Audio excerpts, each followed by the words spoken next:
Hi YouTube, it's me, the Shy Pianist, or you may know me as Donald or Zephyr Wargames, bringing you a new video on an entirely new card game. So first off, I would like to say a happy Chinese New Year or a happy Lunar New Year to everyone out there who do celebrate it. So for the new year, I thought I'll try and do something new on my channel, which is covering an entirely new card game which I really love play. So this is Weiss Schwarz. It's a card game which combines both anime and a card game in itself. So we just have a lot. So Weiss Schwarz, it is German for white, black. Don't know why they went with this choice, but it's that's the name. Or yeah, I may be pronouncing the German wrong.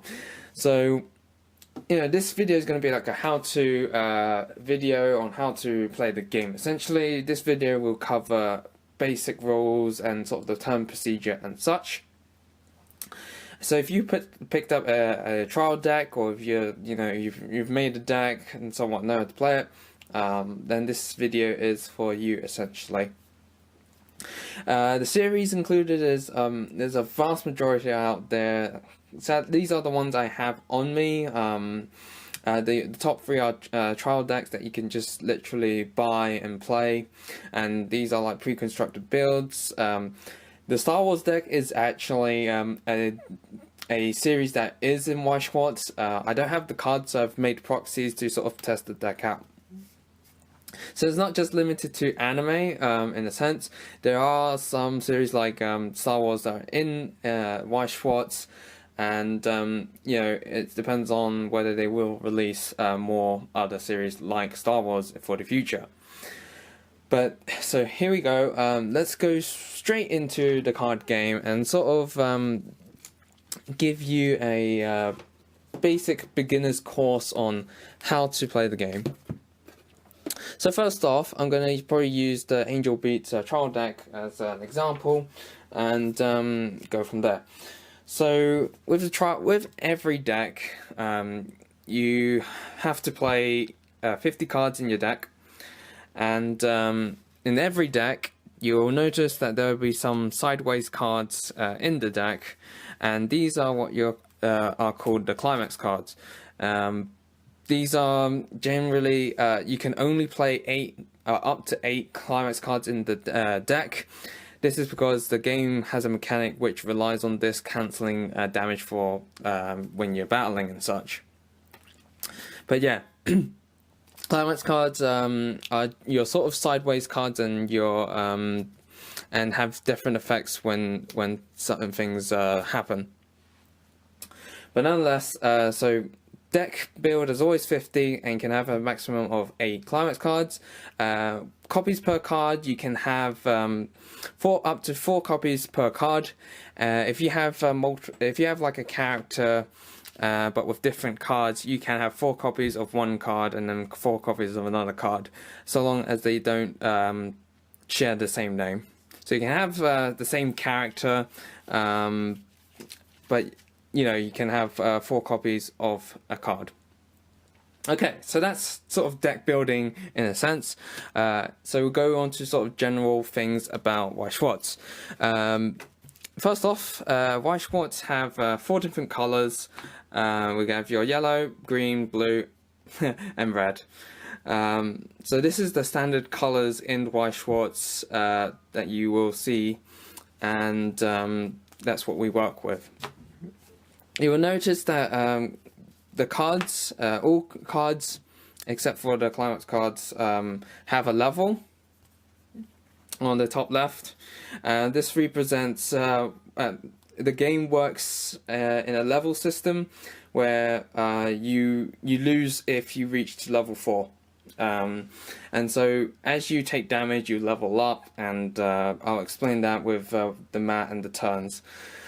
So it has a sort of built-in sort of level and I guess power system. So as you can probably see, your level 0s are like 1000 power, and there are level 3s are 10,000. So this prevents the game being over too quickly and such. And yeah, that's the way it is.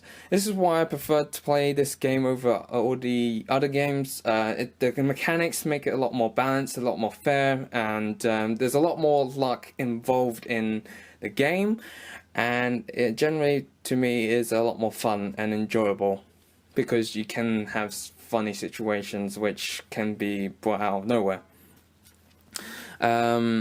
So yeah, the type of cards, you have your character cards, event cards, and your climax cards. So going over them pretty simply, character cards are ones that have attack power, and which is basically, you can quite clearly see there's like a number in the bottom left. Your event cards, which don't have a attack power, and sort of are like your spell cards, and that sort of thing, and the climax cards, which are clearly sideways. So that's the three ways to define, the main ways to define what sort of card it is: if it has attack power, if it doesn't, and if it's sideways. Simple. Okay, so let's say you picked up the deck, you sort of looked it over, and then we'll go over on turn play essentially.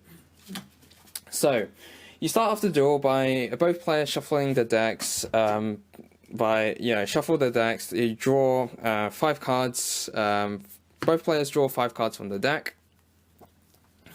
And this is a situation where you, like in Magic, you have like a mulligan in a sense, but instead of shuffling back into the deck, you then discard.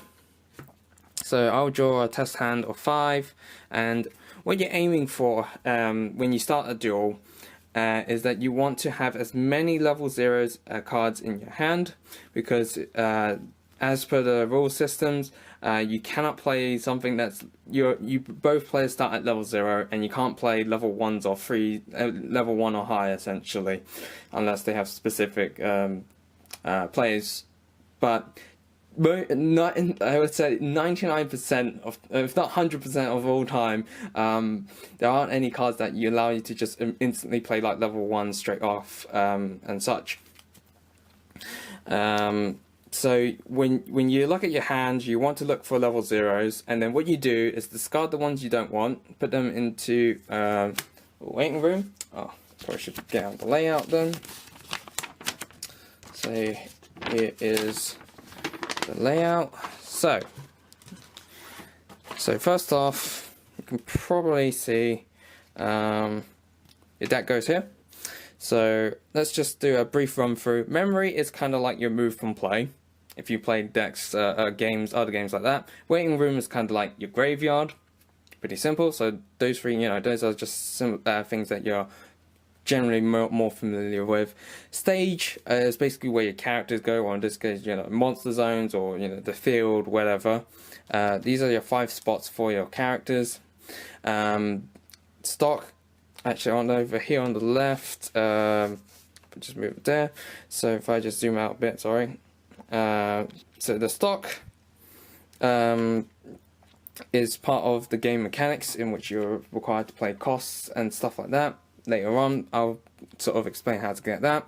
Level is like, instead of using life points or dice to determine how much damage you're on, this is actually a part of the game system. The level and the clock is part of the game, and then you have your climax zone for when we go through the phases. So just basics now.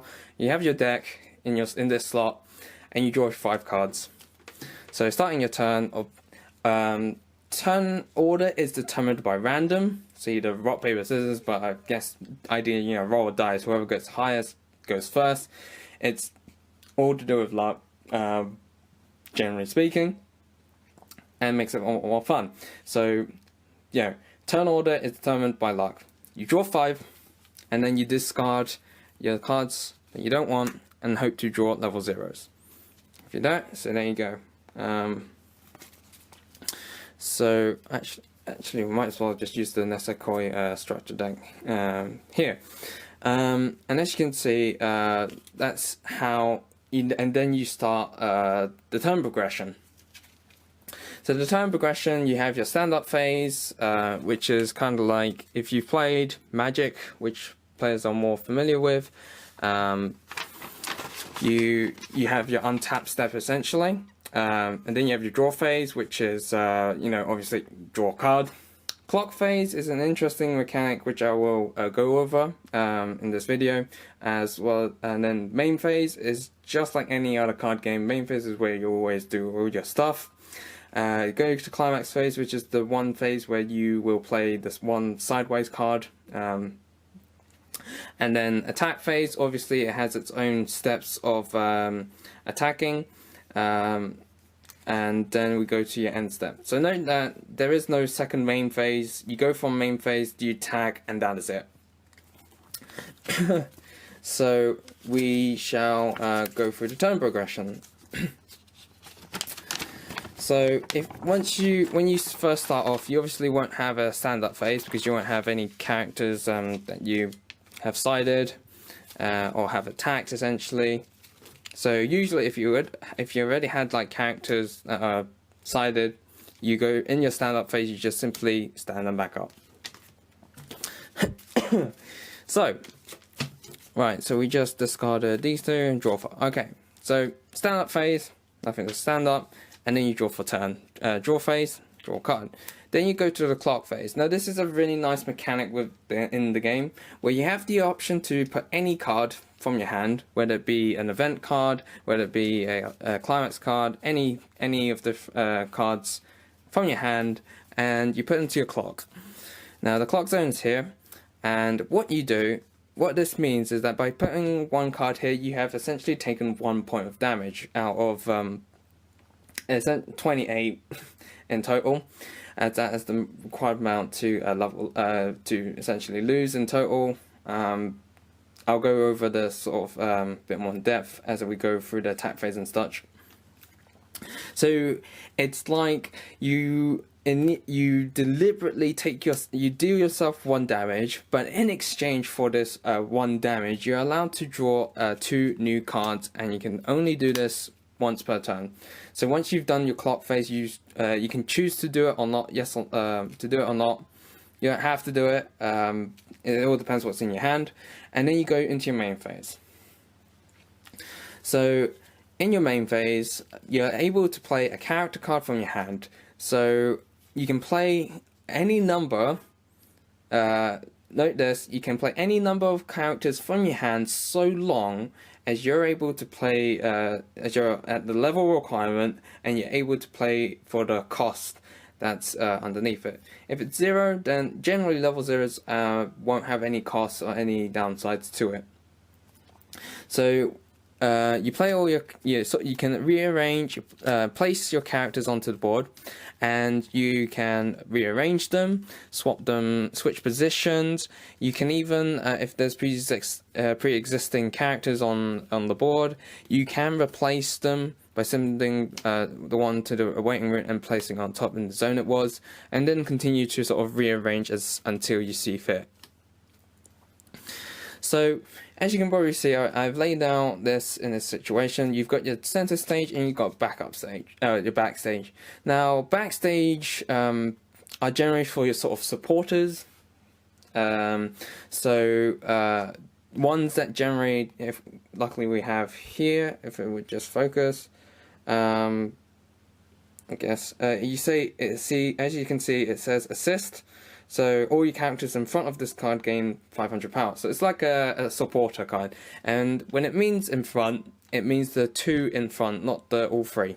So in this case, this would give the buff to these 2, and this one would give a buff to these 2. So this one would get a buff of these 2 essentially. Some other cards will say all other cards. Some, there's multiple effects in this game, but generally as a whole, different series will have crossover of similar effects. So just because this series has this ability, there's other series which also will have the same ability. So let me just show you a quick example.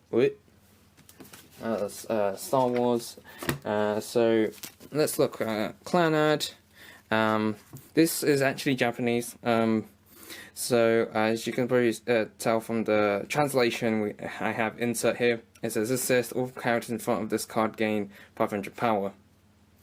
So I should mention, I guess now I've shown this, Weiss Schwarz is probably one of the games where you can actually play both English and Japanese side by side together in local tournaments. Though I have been told that there are now introducing a sort of tournament system where you can only play one language, but general locals, you can just play English and Japanese, so long for the Japanese ones have translations so that both players understand.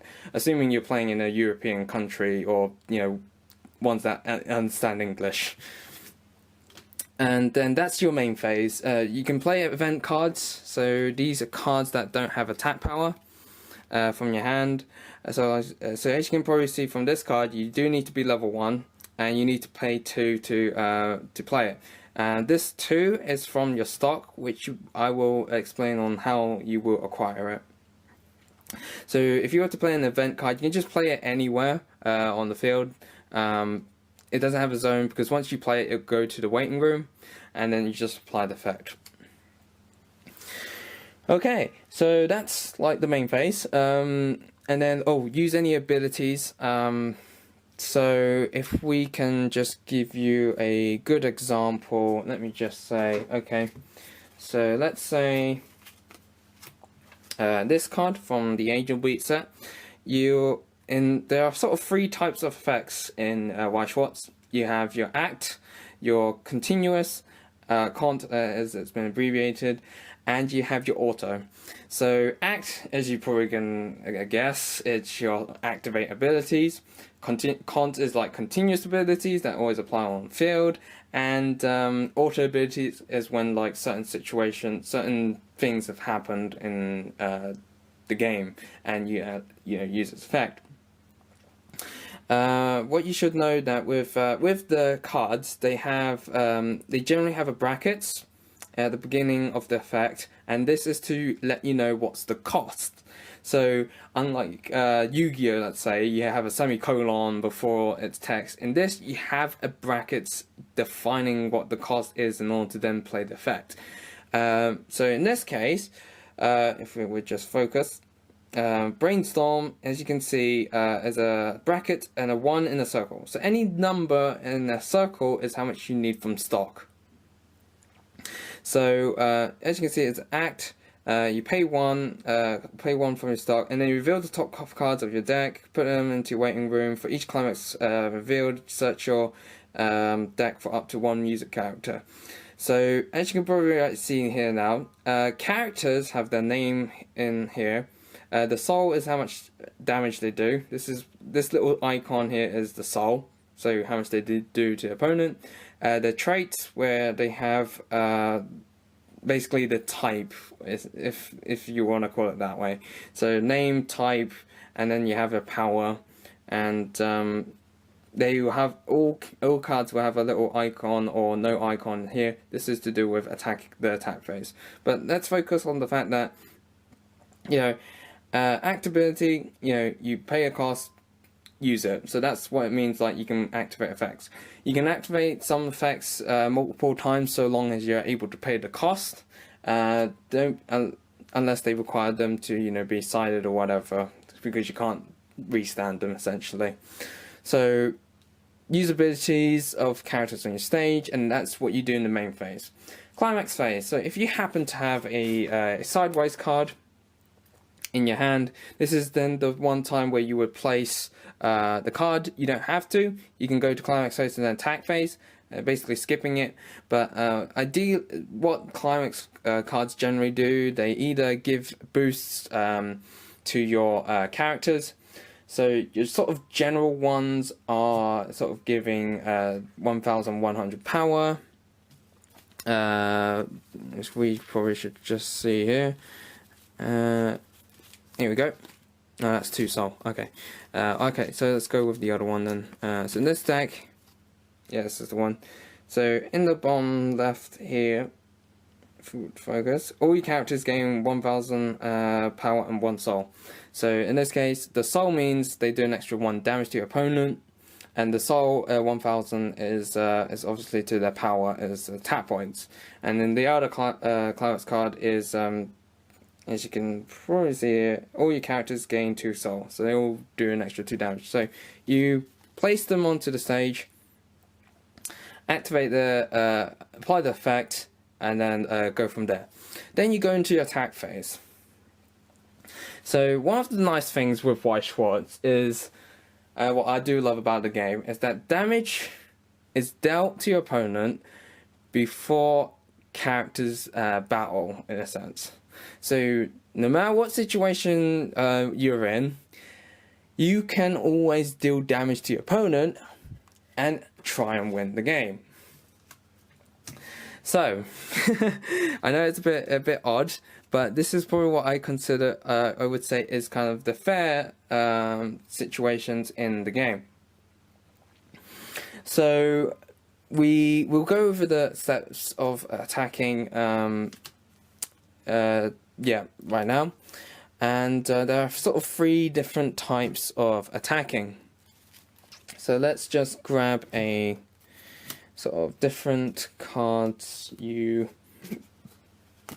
want to face. So here we go. So we have your direct attack, your frontal attack, and your side attack, which will be noted on the map if you're playing a new trial deck and such. Okay, so when you're doing a direct attack, it's when your characters are on the board, if your character isn't directly facing, so the character in front of it doesn't face any character, when you declare an attack, you do an additional 1 damage. Simple. You just apply, when you're calculating damage, you do an additional 1 damage. The next one is a frontal attack. So by doing a frontal attack, like most games, it's like you're declaring a battle between the 2 characters with the points. And your side attack is a probably unique sense in this game, where when you declare an attack, but your characters don't battle. However, your damage is reduced by the character's level in front of it. So if it's a 0, you minus 0 from your damage. If it's level 1, you minus 1, and so forth. So those are the 3 types of attacks: a direct, a frontal, and side. So direct, if they have no character in front of you. Frontal, if you want to try and beat over your opponent. And side is if you want to try and avoid battle, but at the risk of having damage reduced. Okay, so those are the 3 types of attacks. Now let's get in depth of the attack phase itself. So like most, I guess, like if you would say Yu-Gi-Oh, you do each character once each. So you attack with one monster, then attack with another monster, attack with another monster. Unlike Magic, where you attack with all of them and then apply. So you do these steps each battle essentially. So you have your attack decoration. So I'll declare. Okay, so for this example, I guess it's best to sort of show with the one that you frontal attack, which is more than enough. It's going to be the main way of attacking. So you have attack decoration, I declare a frontal attack, then you have a trigger step. So what trigger step means is that you take the top card of your deck, you reveal it, and then you simply apply what's in the top right. So most cards you'll see either have don't have a symbol, or do have a symbol in the top right. So if you don't have a symbol, you simply add 0 to your damage, add 1 to your damage if you do have a symbol. Climax cards are probably the only special ones where they might generally have 2. And so as you can probably see from here, it's 2. Obviously you apply an extra 2 damage. If they have a special symbol, they are generally, let's just focus. So they generally have a explanation in the text box here. So please do keep in mind that it only applies when you trigger it. So at this given point of time, you apply the effect. So when you reveal the top card, you simply add 1 or 0 or whatever, and then you place this card into your stock face down. Once it's placed into your stock here, you place it face down. You cannot touch your stock. You cannot see what's in your stock. You can only remember what's been placed in there. This is the main way of getting stock, is by attacking.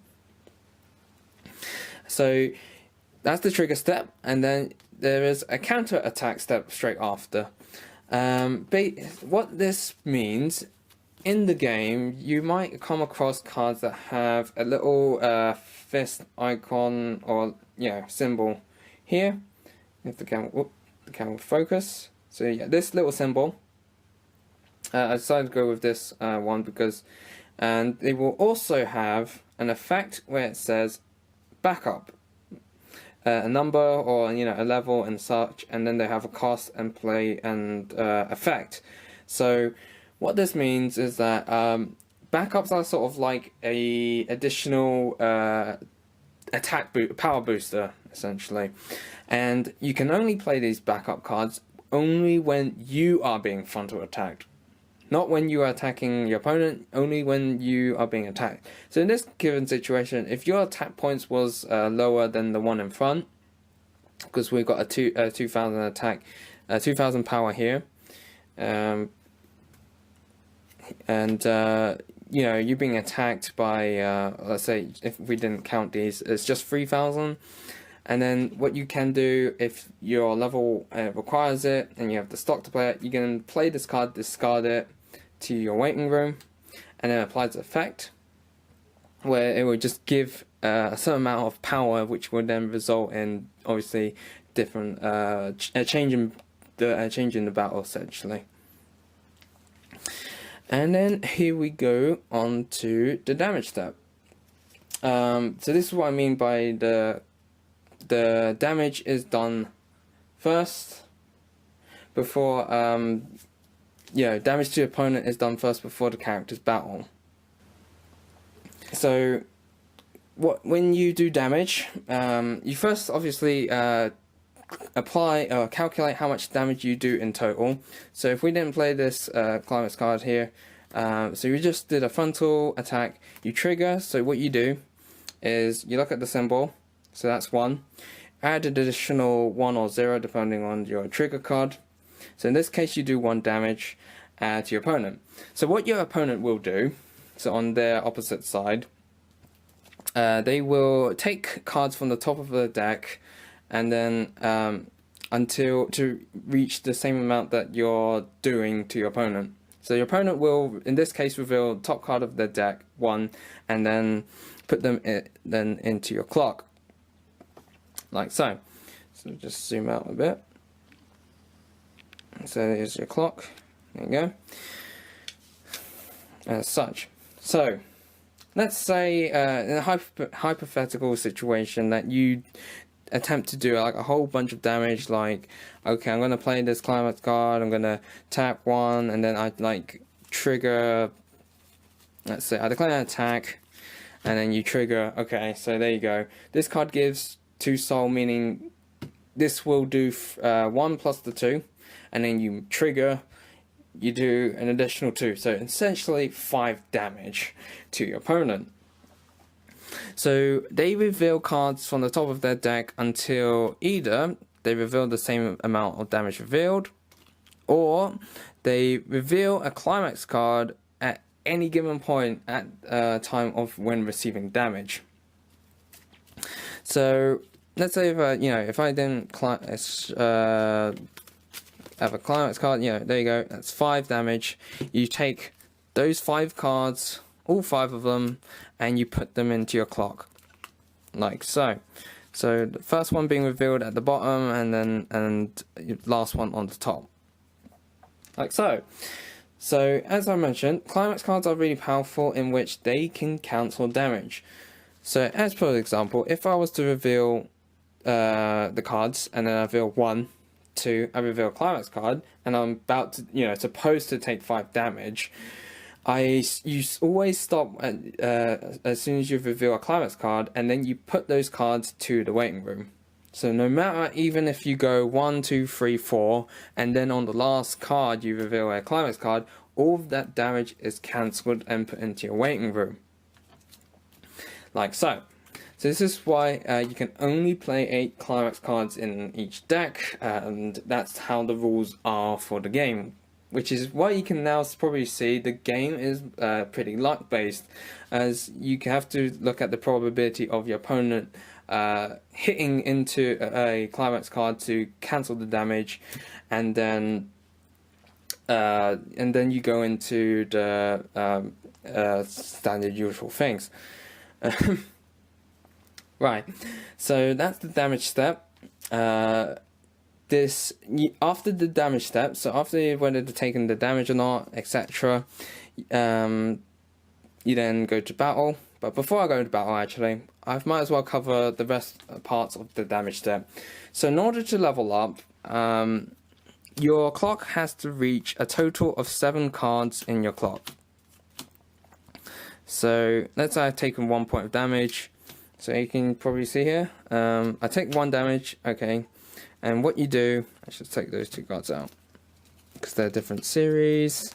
So 1, 2, 3, 4, 5, 6, 7. And what you do is when you level up, when your clock reaches 7, you take those 7 cards. You choose one of them. Ideally, you would want to try and go for something like a low level, because when you level up, it gains you access to higher level cards. So I would probably put a really low level if I had one.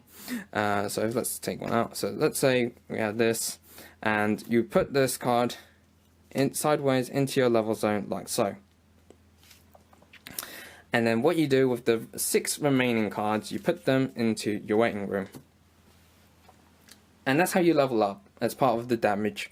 So let's go back to a 5 card scenario.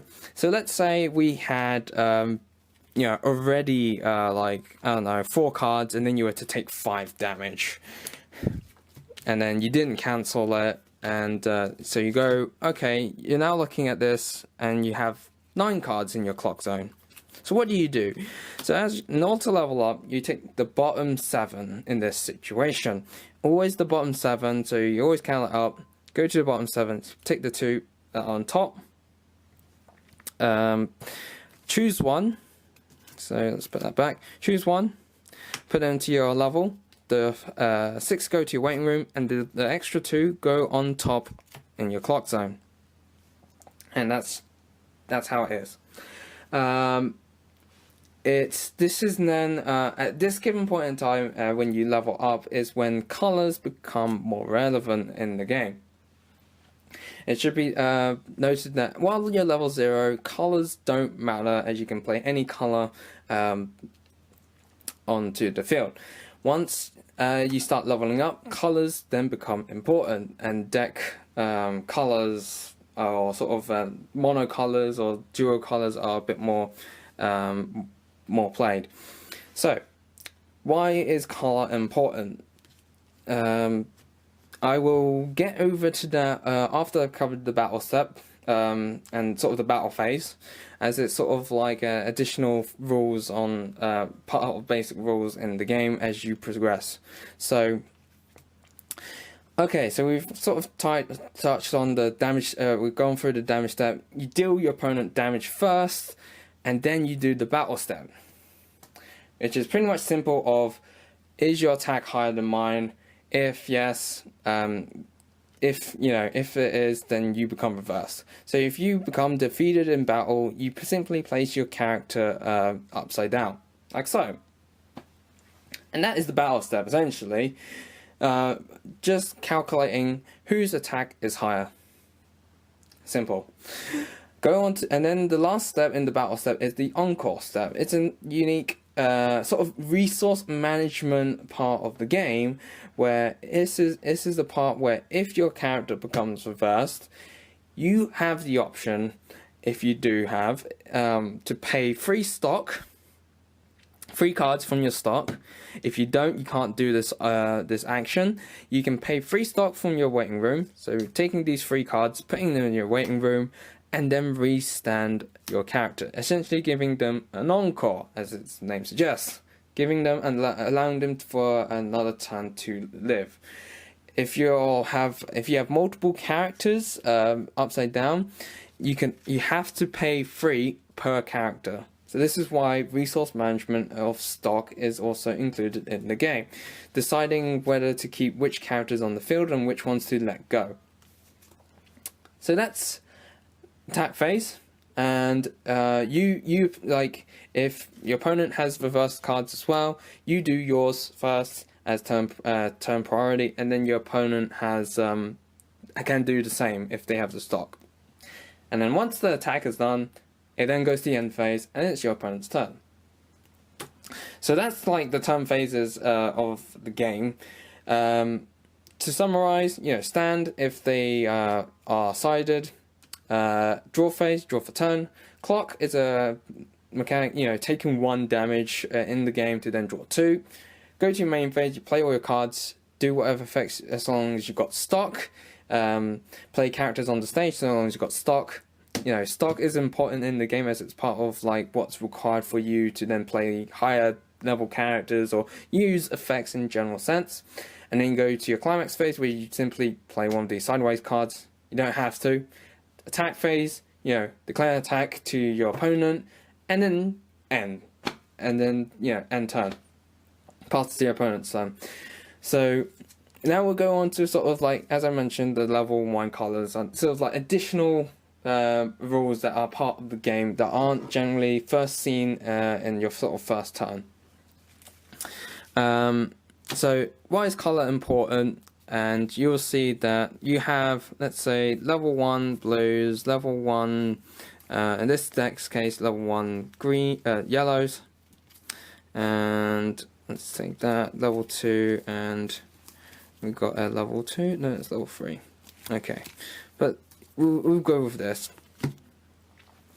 So you have your level 1s, sort of blue and yellow. Sorry if it doesn't focus. There you go. So level 1 blue and level 1 blue and level 1 yellow. So this is where color becomes. As you can probably see, in this given situation, oh, I just knocked the camera.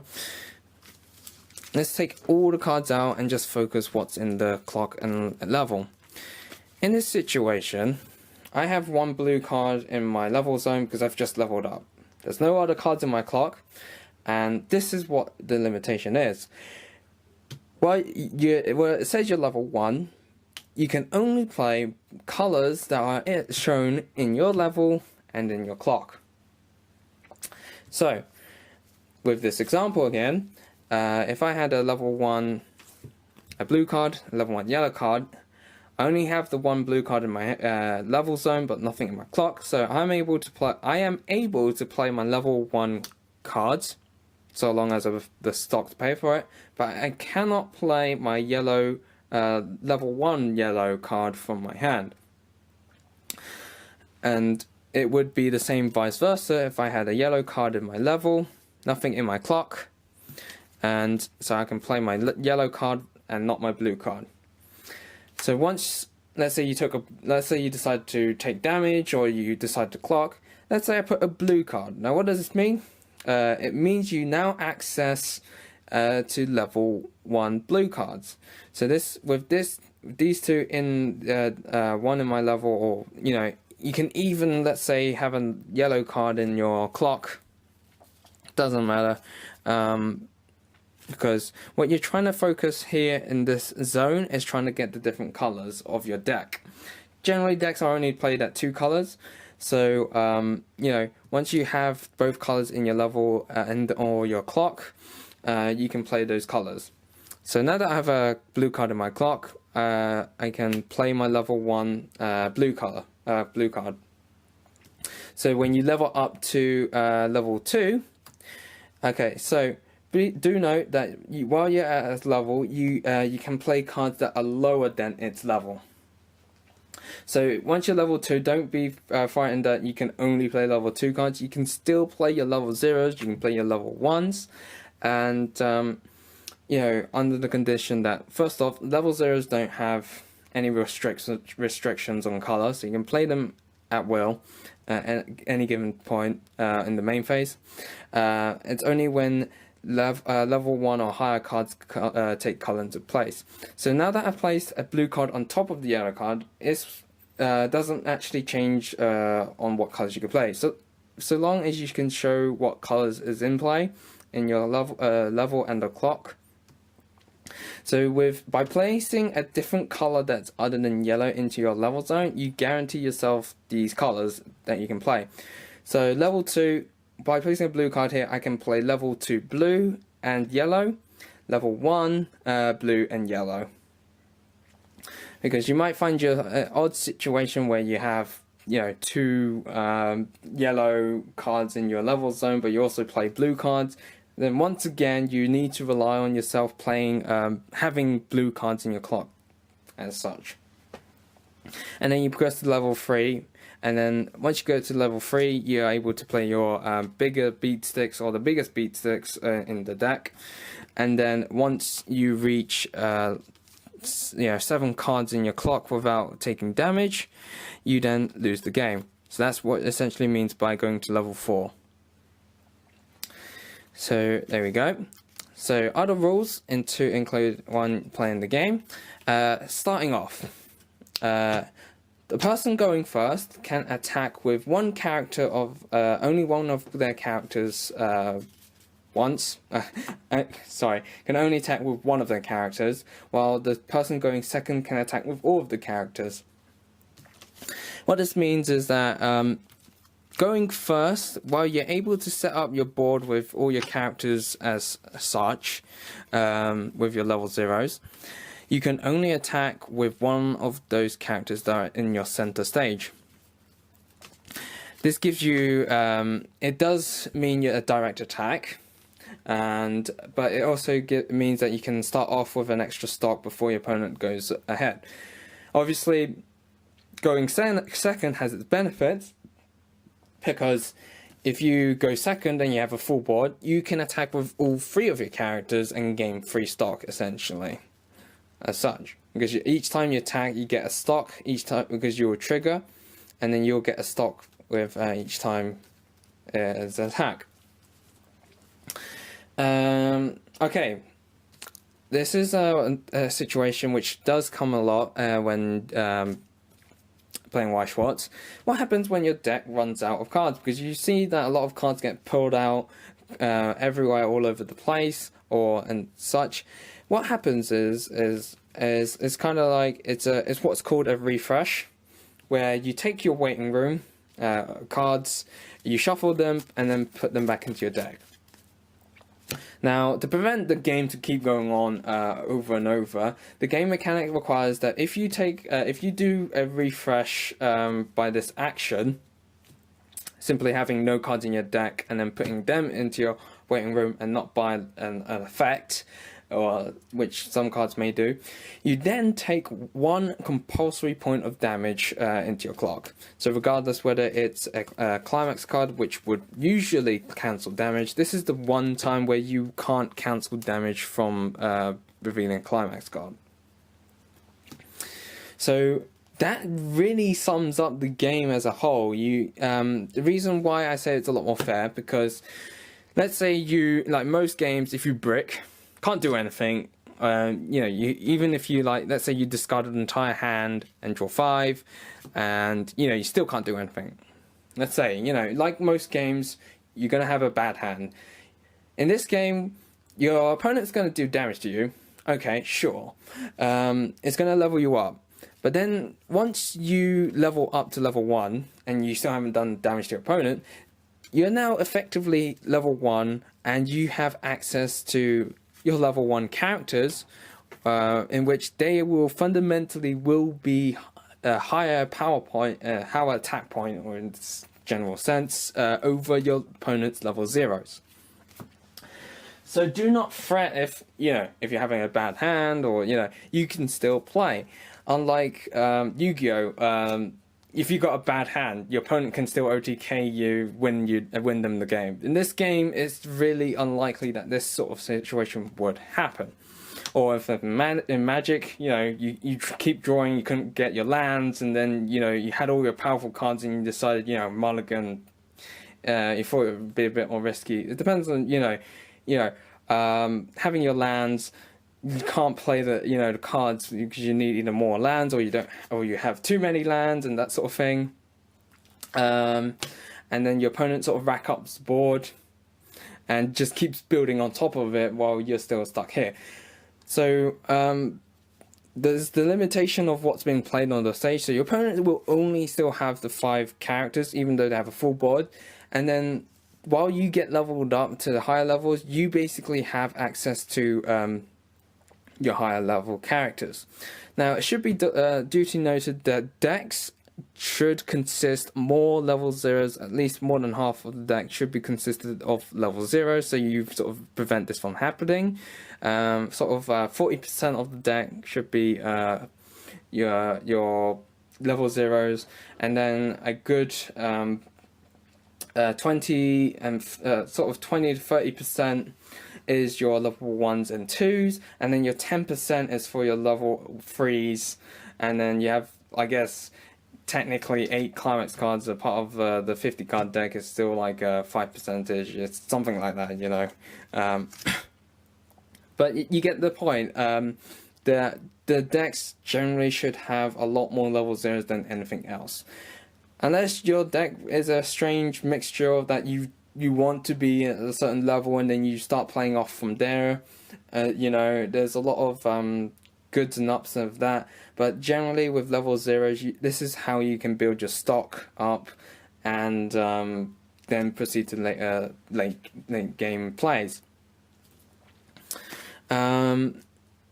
So this is generally why that should you face your situation, let's say your opponent has all like level 3s, but they have like 6 points of damage in the level, you can still win in this situation with a level 0 doing a direct frontal attack, like suiciding it, attempt to do damage, and you do like 1 point of damage, and that wins you the game.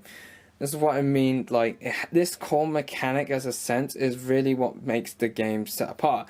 Because in most games, if your attack points or, power is lower, you can't get to your opponent directly unless you have some special effect. But in this game, regardless of what character you have, you can still win it with luck. So I wish to bring more Weiss Schwarz content for this channel, as this is once again my personal own channel, and I wish to just do the things that I want to do on this channel. So I hope it has been helpful and insightful on how to play this game. Play a few practice games, and you'll sort of get to know that you go your deck, go from your deck, draw, and go to your main phase, attack, and that's it. That's sort of the core component and such. So I hope you've enjoyed watching. Thank you for watching. And always, guys, happy doling!